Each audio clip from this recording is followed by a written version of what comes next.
O mundo nos observa constantemente. Jesus deu ao mundo o direito de julgar a nossa fé através da maneira como nós amamos. Provamos a nossa fé não só pela obediência às regras, mas também pelo amor que dedicamos uns aos outros. Se o mundo não ver o amor que dedicamos uns aos outros, terá dificuldade de acreditar que ele realmente existe. Por isso, os cristãos devem ser exemplos. A influência da igreja não está no número de pessoas, mas sim no amor que temos uns pelos outros e de como agimos.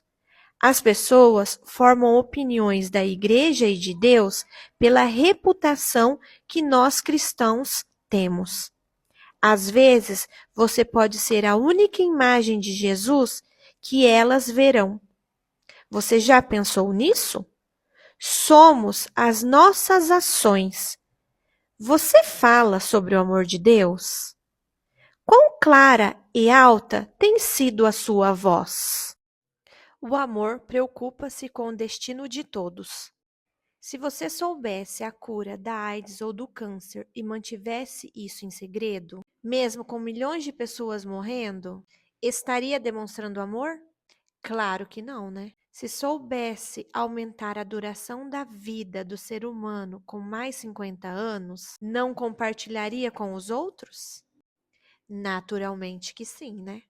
Pois é, como cristãos, deveríamos levar o amor de Deus para vizinhos, para parentes, para os nossos amigos. Precisamos nos preocupar com o destino eterno das pessoas. Se preocupe com pessoas. Como podemos apresentar Jesus às pessoas? Tudo o que você faz e diz é testemunho. Sua fé te faz sorrir para as pessoas? Você é um encorajador? Quando você é decepcionado, você age com gentileza ou você condena a pessoa? Quando te frustram, você é paciente? Aproveite todas as oportunidades. Peça para Deus abrir seus olhos, ore e quando tiver oportunidade, o faça. Testemunhe sobre Jesus. Só que para isso você precisa estar em conexão com Ele, com Jesus. Precisamos ser temperados e não impor nada às pessoas. Seja gentil ao falar. Seja gracioso.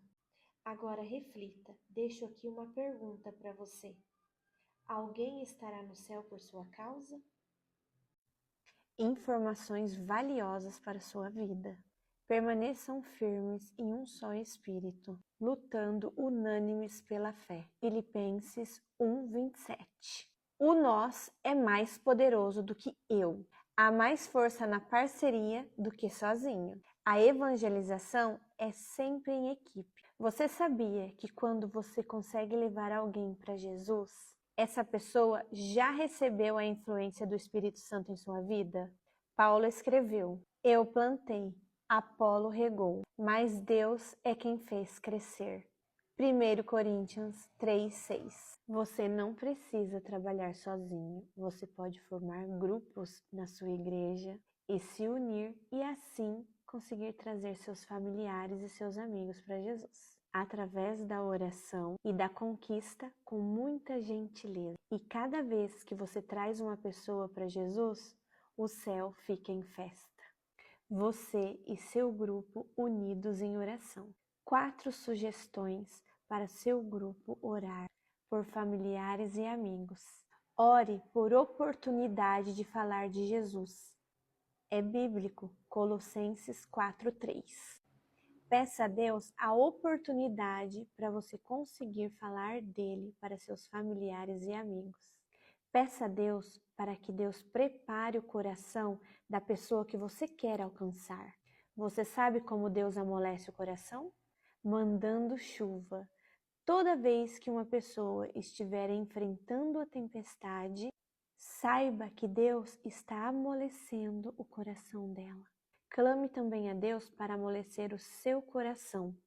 Nós temos a tendência de ser muito individualistas e não pensamos nos outros. Pensamos primeiramente em nós e na nossa família, mas não é por aí. Deus quer que você traga a sua família, mas também todos que os rodeiam.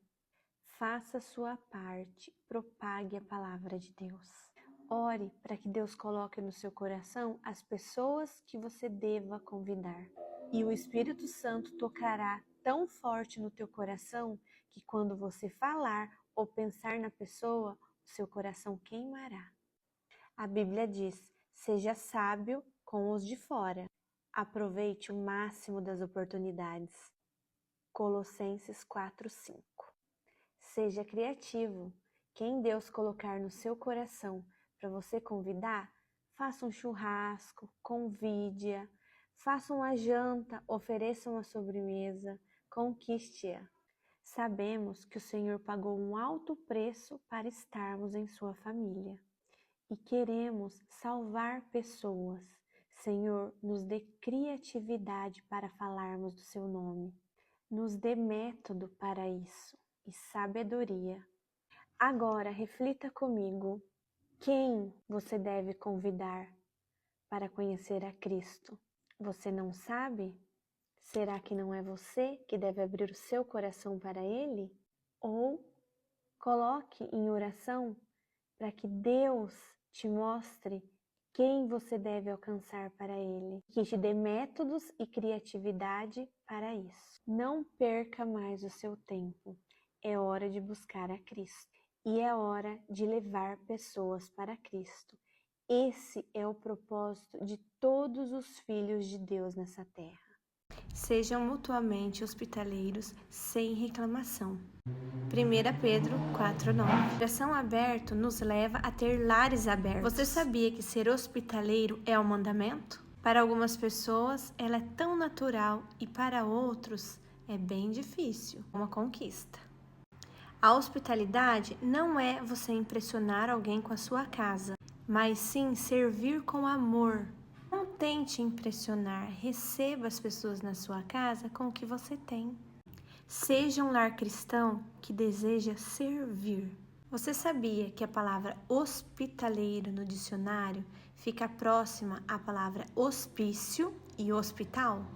Hospício é um abrigo e o hospital é cura. Então, quando abrimos a nossa casa com verdadeiro espírito de hospitalidade, oferecemos abrigo e cura. Mas é preciso seguir algumas regrinhas da hospitalidade. Na verdade, são sugestões. Peça a presença de Deus quando você abrir a sua casa. Procure entender quais os hábitos te deixam de ser mais hospitaleiros. Avalie os seus dons e use-o para a hospitalidade. Receba pessoas em sua casa para estudar a Bíblia. Junte-se a amigos e prepare um belo jantar. Agora vamos falar uma coisa, né? Crente gosta de comer, né? Agora eu quero te fazer uma pergunta.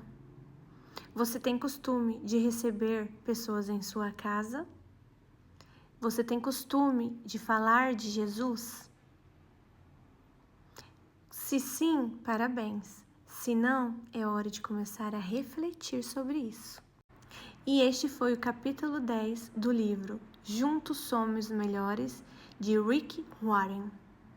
Devemos aceitar os outros como Jesus nos aceita. Cada um de nós é único, moldado como filho de Deus e criado para um propósito específico. O outro é também aquele que não crê, porque Cristo também morreu por ele.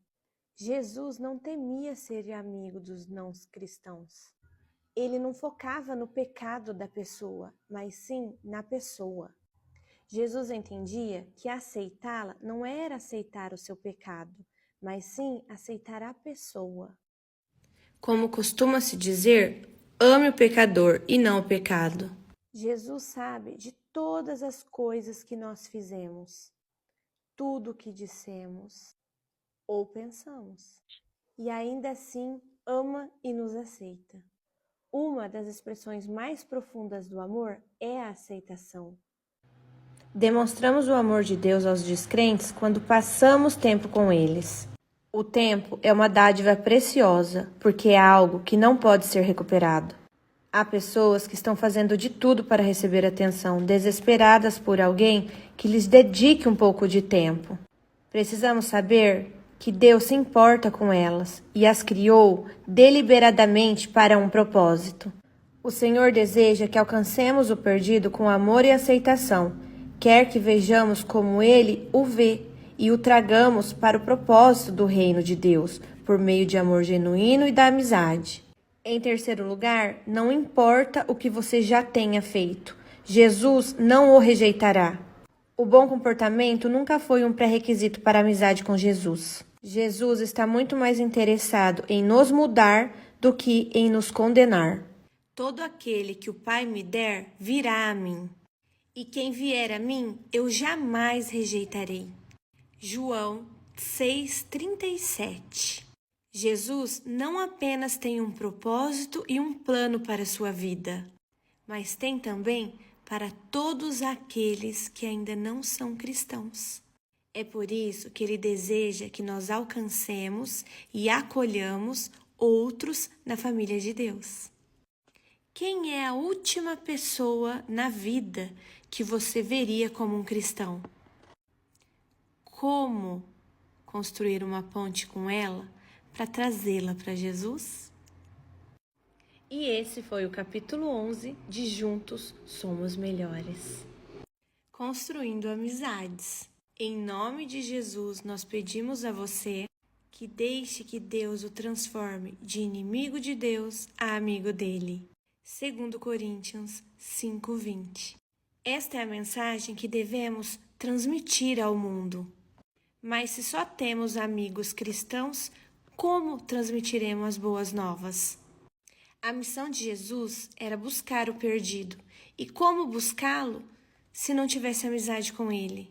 A Bíblia diz que quando os fariseus viram Jesus com pessoas que tinham pouca reputação, perguntaram: por que o mestre de vocês come com pecadores e publicanos?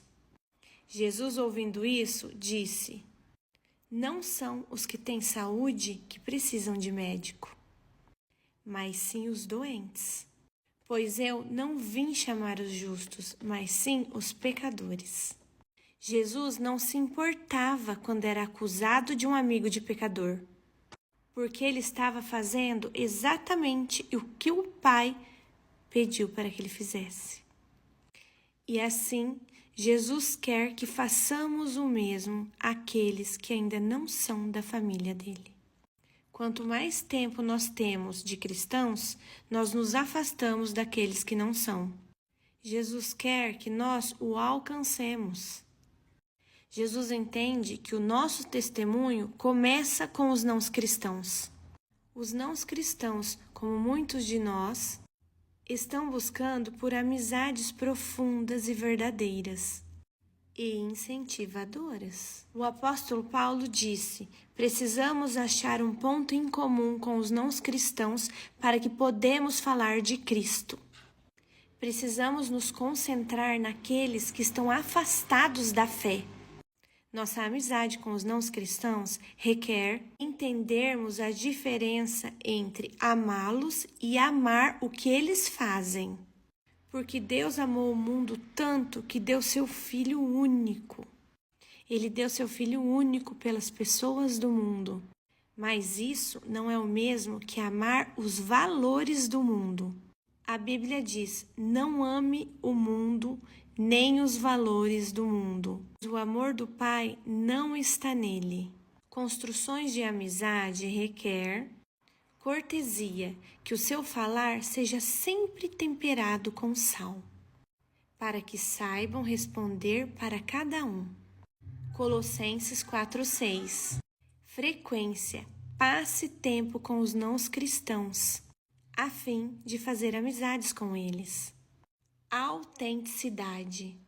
O amor deve ser sincero. Odeiem o que é mal. Apeguem-se ao que é bom. Romanos 12:9. Ame as pessoas do mundo, mas não os valores do mundo. Capítulo 12 do livro Juntos Somos Melhores. Ajudando de maneira prática. As pessoas sabem que amamos quando nós demonstramos. Jesus parou. Parou quando as pessoas precisavam de ajuda. Ele encarava as interrupções de sua vida como oportunidade. Sua atitude com relação ao amor é: primeiro demonstre, depois fale. Jesus expressou seu amor através de ações. Não ignore as interrupções de quem está precisando de você. Devemos ser praticantes da palavra e não somente ouvintes. Do que adianta ter fé se não tem obras? Jesus se especializou em serviços que muitos não queriam fazer: lavar os pés, ajudar crianças, preparar o café da manhã e cuidar dos leprosos. Porque o trabalho é fruto do amor. Jesus disse que os nossos atos de amor devem ser bem práticos. O que você pode servir hoje? Você pode ajudar alguém a limpar a casa, você pode tomar conta de um filho de um vizinho, levar comida para alguém que precisa, cuidar de um doente, perguntar: Jesus, como eu posso servi-lo hoje? Nós servimos a Deus quando nós servimos o outro e servimos melhor juntos. As pessoas sabem que nós a amamos quando demonstramos o amor. Preste atenção. Filhinhos, não amemos de palavras nem de boca, mas em ação e em verdade. 1 João 3,18. Com quem você pode compartilhar o amor de Cristo hoje? Capítulo 13 de Juntos Somos Melhores.